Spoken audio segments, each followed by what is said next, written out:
Welcome to Ambition Theory, Women in Construction. Natalie Doyle Oldfield is on a mission to help business owners and leaders grow their companies by helping them build relationships of trust with their customers and colleagues. She's the author of the book, The Power of Trust: How Companies Build, Manage, and Protect It, and the founder of Sucess Through Trust, an education and consulting company for business owners and leaders. Natalie works with leaders, project managers, technical people like engineers, and client-facing professionals. Welcome to Ambition Theory, Women in Construction. Natalie, I am so grateful that you're here on the show today. Thank you so much. Thank you. It's great to be here. So I'm really curious, Natalie, about how you got into this and how come you work with so many technical professionals, because you're not an engineer yourself. And I'm just curious as to how you got started and why people with that technical background want to work with you. Okay. Well, I'll start with how I got into this and how I got started. So I spent about 25 years of my career in various roles working for private and publicly traded companies in a variety of industries, primarily IT. And in my roles, I was always interested in how the customer experience was, because most of my roles were in marketing or product development, product management, customer-facing type roles, and roles to generate leads and activity for companies. And in one of my roles, my manager asked me to take over the sales management position. And I was really hesitant to do that. In fact, I really didn't want to do that, Andrea, because I knew that everybody in every company is in sales, right? I knew that intuitively. And I love talking to customers, but I really didn't want to be accountable, which is the truth. And quite honestly, if I'm really honest, I just really didn't want to fail because everything was going great. And I had a great job, loved talking to customers. But lots of things happened, and I decided it was the best thing to do for the company and for me. So I took over the sales role.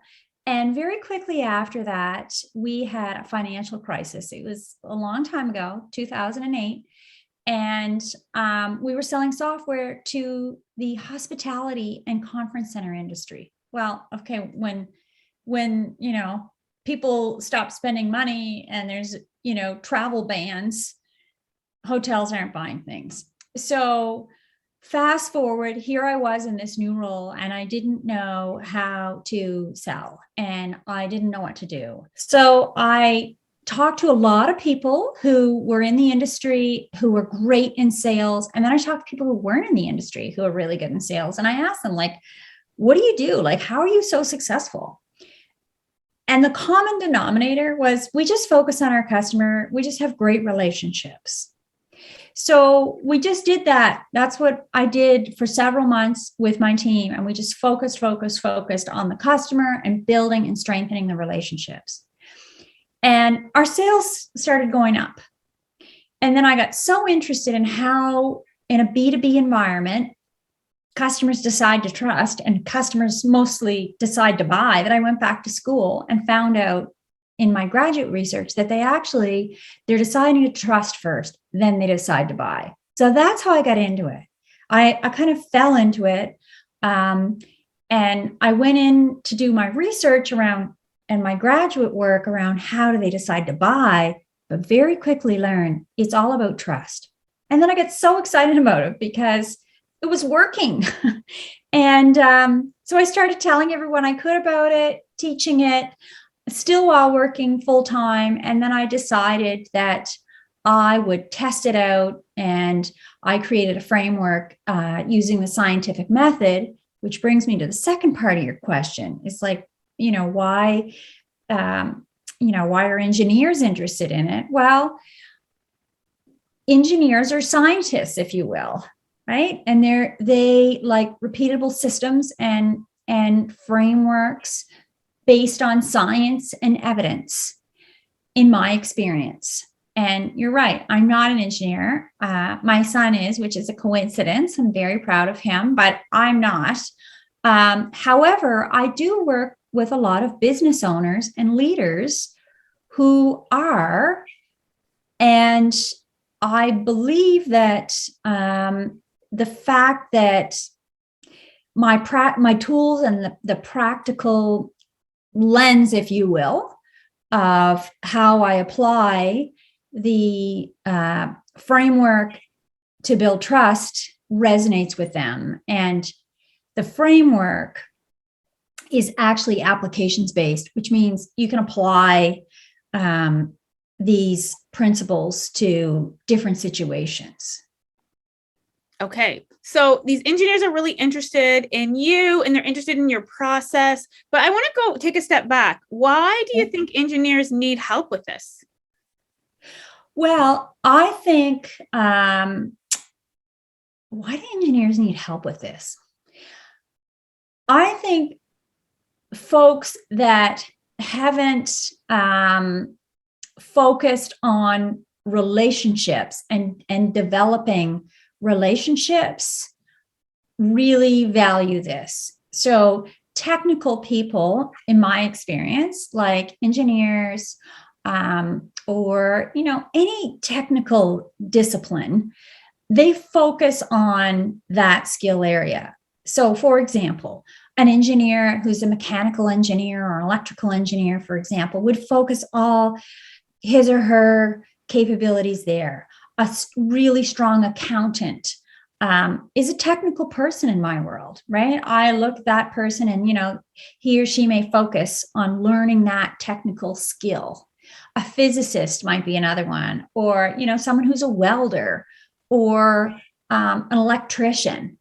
And they haven't been exposed to, in many cases, the skills of how to build a relationship, like, emotional intelligence and communication skills and those type of relationship management type skills. And that's what I teach. Building trust is all about building relationships with other people. Okay, I think I hear what you're saying. It's kind of like Marshall Goldsmith is kind of like a well-known executive coach. He wrote a book called What Got You Here Won't Get You There.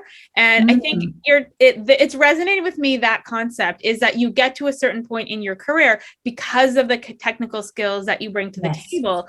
But if you want to rise higher, if you want to rise to a leadership role, that official leadership role, that official title, it's actually less about the technical skills and more about the relationships. And then the other piece of the thing, if you want to get really high and go to the highest level of organizations, one of the criteria that most people don't really talk about is the ability to bring in business and manage those clients and get to the next sale, right? Like keep that client happy so that they keep that relationship going. They keep being that client and that revenue is coming into the company. And if you want to get to the really highest level of an organization, you need to demonstrate that you can do that. And I think there's this pivotal moment where people could use their help is when they're on the cusp of stepping into that leadership role. And it's like, oh, wow, now there's different expectations on me, but 100%.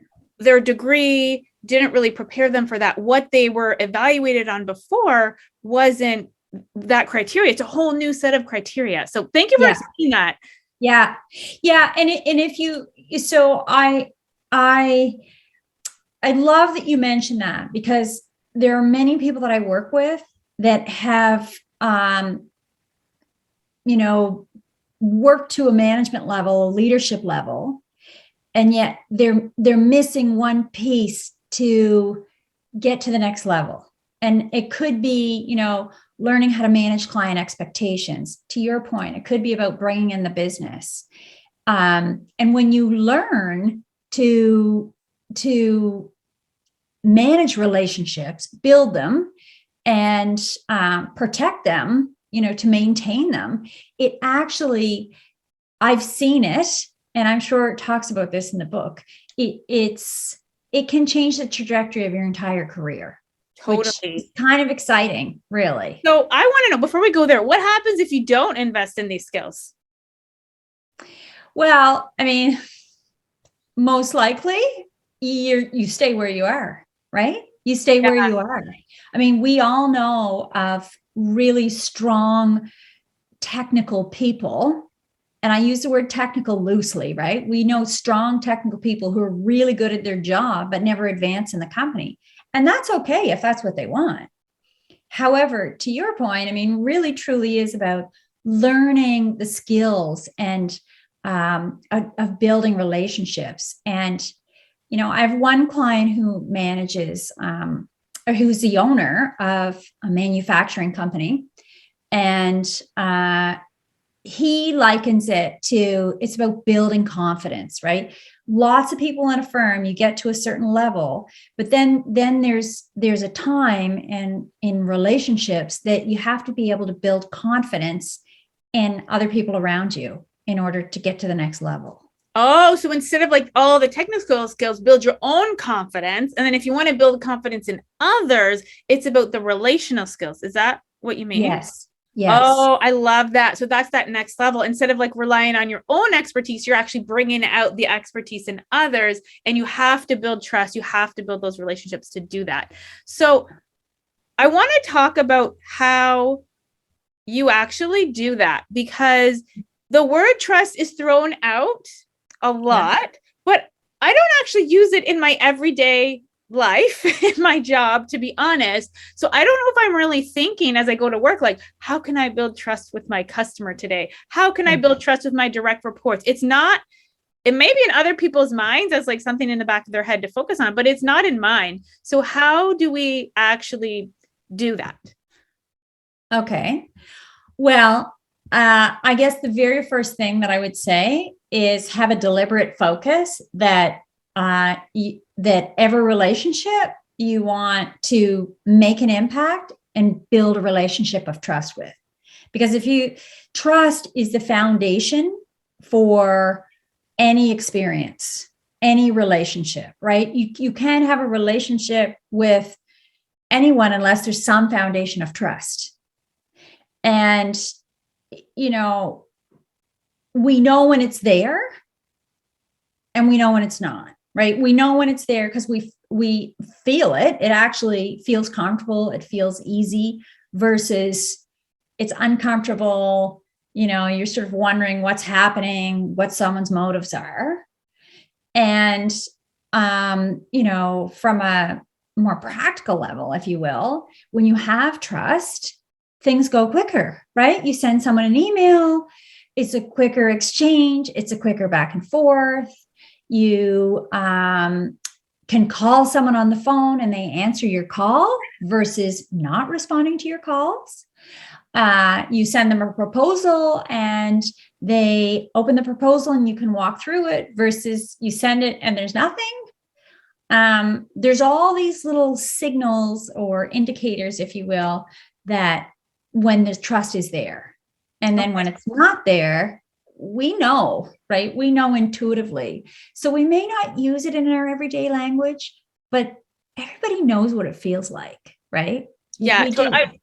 As you're describing this, I'm literally having these moments of like, yeah, I've built a relationship with that company. I have built a relate because you're telling me these stories. Oh, they approve the Right. fast. They open the email right away. They'll Right. answer the phone when your number's there. And those are all things that I'm really proud of. When that, like, I feel really good when I have relationships like that. Actually, even from doing like outgoing Right. outreach to people, like even like business Exactly. for ambition theory, I actually feel better calling someone if I know they're going to answer the phone. Whereas if it's someone I don't have that relationship with, I feel like nervous, scared. Oh, what am I going to Yes. say? And then, Right. oh, I need a script. Tell me the words. Yes. And I then need no. Yes. authentic. I need notes. I need to do all this research. Whereas when I trust them, it's like, hey, how's it going? What are you doing this weekend? And then it just really goes fast. So I love that you describe it that way, because I think everybody does. It's part of our lives every day. We just don't use the language around it. It's really around Yeah. that relationship. Yeah. And so some people don't know how to do that, right? Some people know how to do it intuitively. And some people, have learned that along the way. And, so when you ask, like, how do you figure that out? How do you know? Pause before you go there. I feel like for myself, it's intuitive. Like I've been a relationship builder. I remember like as a child, like I remember bringing people together. I've always been that person. So I think it's intuitive for me. Can you describe what it feels like when it's not intuitive? Sure. So, what it feels like is it's uncomfortable. I'm terrified to pick up the phone. I don't empathize with the client at all, or with the other person, my colleague. I have no idea. I don't think about how they would be in this situation. So that's the kind of thing it would feel like. It would feel like I'm terrified to talk to the customer by myself. I'm scared what they're going to say. I have one client that I'm working with right now. I have a 6-week online building trust course, right? Where you learn over a step-by-step process over a 6-week period, how to build trust. And he shared with the group that he was really nervous to call a client because there's a mistake in the bill. Okay. So they sent an invoice, and this client is in the construction building materials industry. So they are a manufacturer. They sell products to contractors and construction companies. And they made a mistake. So they put up the bill of materials and they overcharged by a couple $1,000s for one part several times. So it ended up being, overcharging by about $25,000. And he was terrified to call the client to say, we made a mistake. We found the mistake. And, we need to fix the bill. And I was thinking, well, isn't it great that you found the mistake first, not the client? Okay. That's the very first thing that I thought. And so, but for him, it was so intimidating to be open and honest and transparent with the client. And that's just an example. It was terrifying. And then what happened, right, is we overthink things and we think, okay, I can't call them, or to your point, we take notes. Okay, this is what I'm going to say. And in the end, we talked it through, and he called them and said, look, this is what we did, and we made a mistake. And, how would you like to handle it? Would you like us to credit you on your next invoice, or would you like us to send you a check for the amount? And he said the client was like, oh, no problem. We'll just credit us the next time. Now, for him, it was very stressful. And what I shared with him is when the client responds like that, most likely that means because he or she has high trust in you. Before even the mistake, right? So that they pick. Yes. Yeah. Oh, I love it. So that work and done before. That's cool. Not only before, but when we share with someone that we're human, right? I mean, we're all human and we all make mistakes. And when we share with someone that we made a mistake, it's really in some ways showing our vulnerability, right? So that earns trust. It's the moments that we show our authentic self and show our vulnerability in these small little moments, build trust. So the client actually trusts this fellow more now because he was honest. Just like in a whole different situation, someone might trust you more if, you ask them a question and they say, I don't know. I'll find out. I don't know the answer, right? We trust when people are honest and authentic and they tell the truth. I love that. The idea of the mistake. So that hits home for me personally. Okay. So we have a pretty big newsletter at Ambition Theory, and it's really interesting. So I've made mistakes in the newsletter before, multiple times, and usually at least one person, sometimes multiple, will reply to Uh-huh. the email and point out the mistake to me. Oh, yeah. Yeah, what I do. So grateful if you're listening and you've noticed a mistake and shared with me. Thank you. I so appreciate you. It's like, oh, they have my back, right? And so, but the really interesting thing is if I make a mistake on the newsletter, I'll resend it with the correct information with a subject line like, oops, sorry, I made a mistake, and the rest of the email.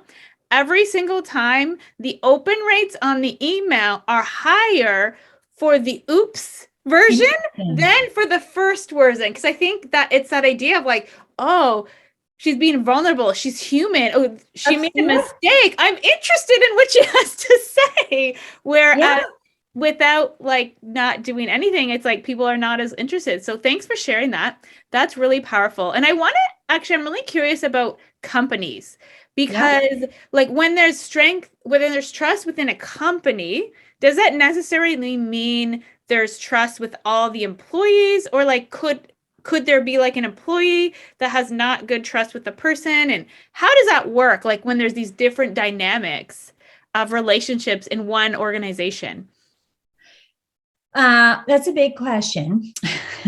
So companies are made up of people. That's how I would start, right? And so we put our trust in people. So when we say I trust, as an example, if I say I trust ambition theory, really I'm thinking I trust Andrea. Let's say it's international construction company. Okay. One of your clients. And I say, I trust ABC company. Well, really, what we are thinking about are the interactions we have with all the people. Okay. So, trust, we put our trust in people, and companies are made up of people. So, at a high level, what's really important for companies to do is focus on everyone learning how to become a trusted advisor. Everybody learn how to build relationships of trust externally as well as internally. See, it starts on the inside, right? It starts on the inside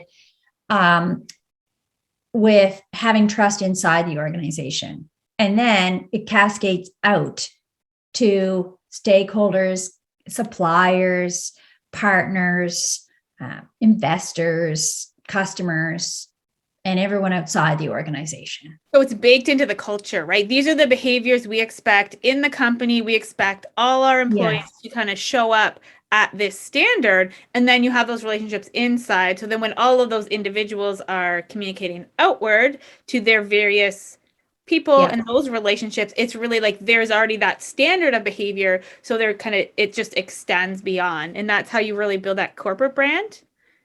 Yeah. I mean, it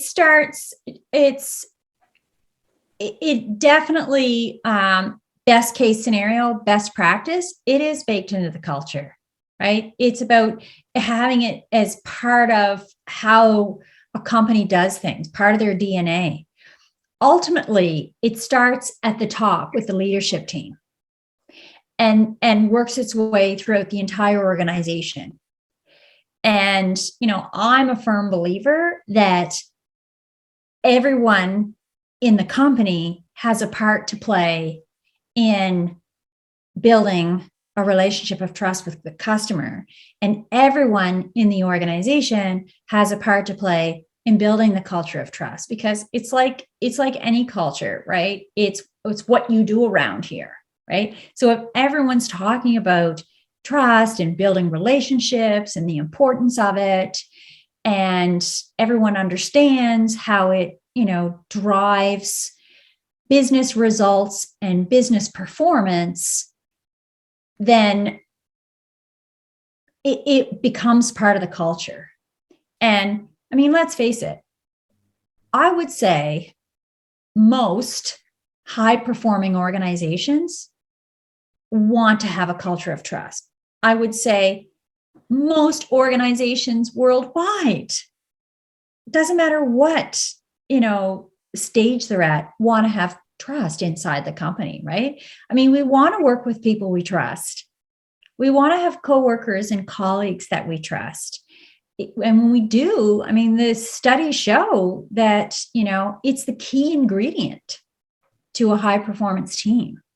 It drives innovation. It drives new ideas. It drives performance. It improves engagement, all this stuff. I mean, you can tell I think it's really the most critical asset a company has. I could go on and on, Andrea. I know. But I know Okay. you have more questions. I have a question about, I mentioned there, we talk a lot about the transactional versus transformational leadership spectrum. And transactional is kind of that traditional top-down supervision task process, right? Like, this is my job. These are the technical things that I'm responsible for. The leader really shares their technical expertise with the people that report to them. And that's how things are managed. So that's the transactional side. The transformational side is more, I think, what you're talking about, that relational side, about collaboration, about building relationships, about holding people to that higher standard, helping them show up with their own strengths. But I'm really curious about the construction industry, because I think literally we need both. And I want your take on where trust fits in, because when I think about the transactional side, in construction, it's actually really important because you're building a project, right? Timelines are important. Logistics are important. Managing the process is really important. And if you're building a complex construction project, you actually want to have trust in the process, that this 100% service provider actually knows the steps that I need to do to actually build this thing. Whereas that relational side is really completely on the other side. It's all relational. So I don't actually believe you could be 100% on one side or the other as a company and be successful in the construction industry. So how does trust play out on that spectrum? Like, trust in the process versus trust in the people?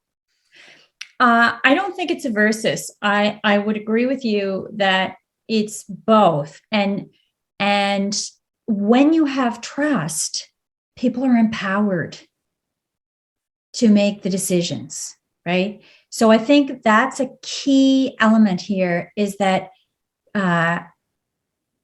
trust enables and drives empowering behaviors, communications, and the way they serve others.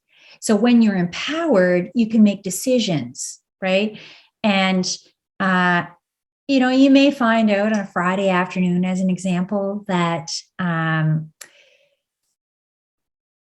all the parts that you thought were arriving on Monday morning are not coming for another week, right? It's happening now. I have many clients, as I'm sure you do, that are experiencing severe, and I say severe, supply chain issues, right? We also have lots of clients, you and I have talked about it, that have labor shortages right now. Yeah. And yeah, totally. I had a plan to get this done today and the people just didn't show up, right? Exactly. So you have the process, and the process works. Like, they come, it takes 3 days, they do their part, right, but one of them doesn't show up. I feel like that's where the transformational leadership skills step in. It's like, they're empowered when trust is in the process and in the people are actually empowered to figure out what to do about it. Exactly. Versus, oh, it's not my fault, right? Like, they right. Work, so somebody else figure it out. Yes. And so, I have a client that I was talking to you about this today, and she is in the construction industry, and she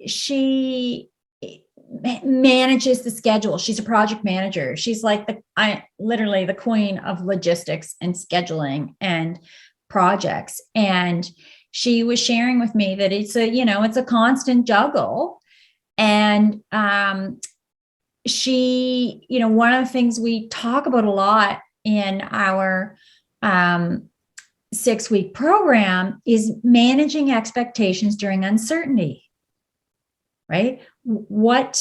And not only managing client expectations, but internally. So, to your point about different types of leadership, I really believe that learning the skill of how to build trust and manage it and protect it is a leadership imperative. regardless of what type of environment it is, regardless. Because when you can manage relationships through uncertainty, and when you're, empathetic and able to be collaborative yet accountable at the same time, you have a much better output.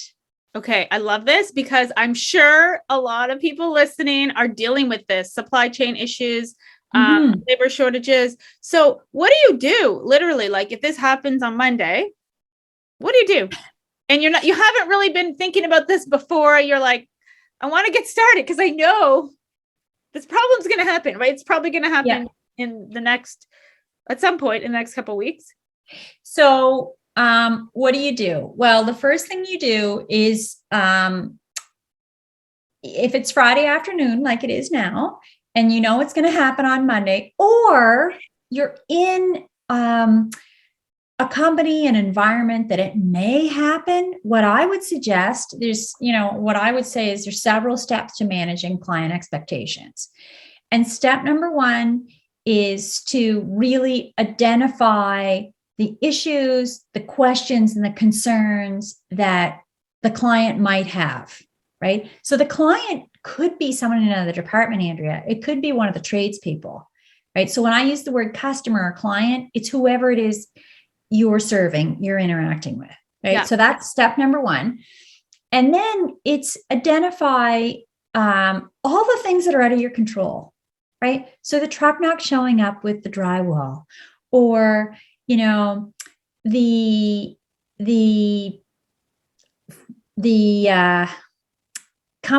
courier company saying we have to change the service level agreement.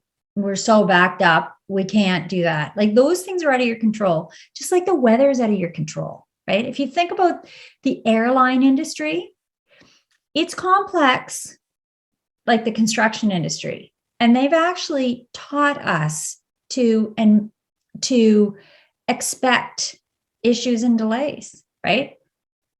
So they do a great job outlining all the things out of their control, weather, pilot didn't show up, or the crew's late, waiting on a mechanic that works for someone else, right? So that would be step number two, is identify all the things out of your control. And then step number three is identify all the things that are in your control that are happening.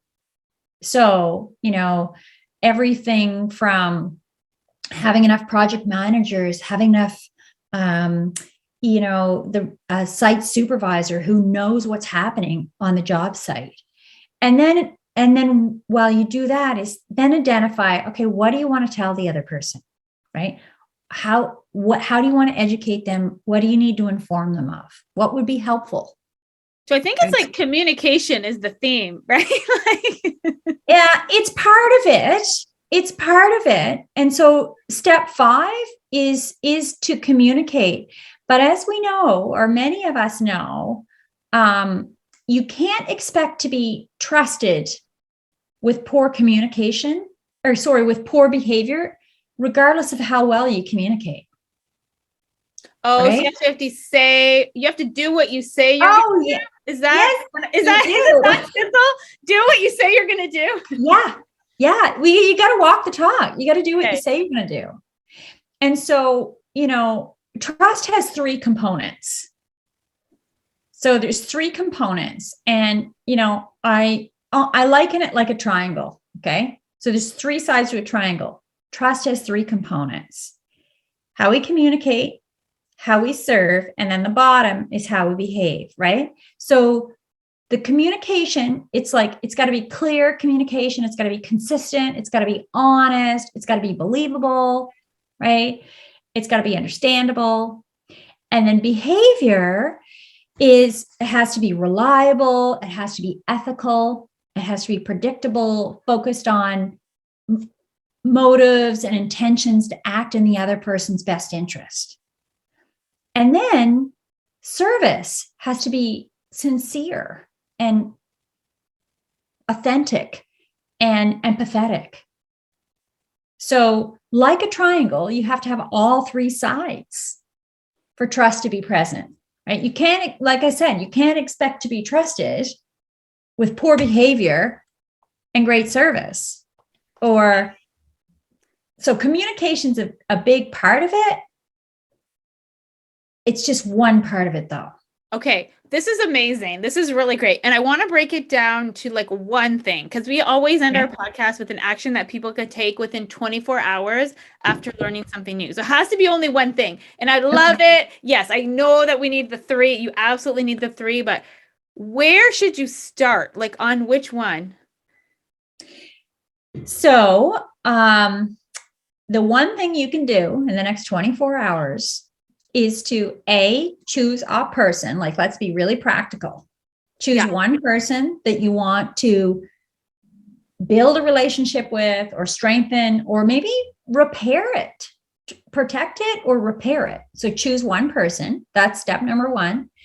And then the very first step is, I would say, is to empathize with them. Put yourself in their shoes. What is it like to be them?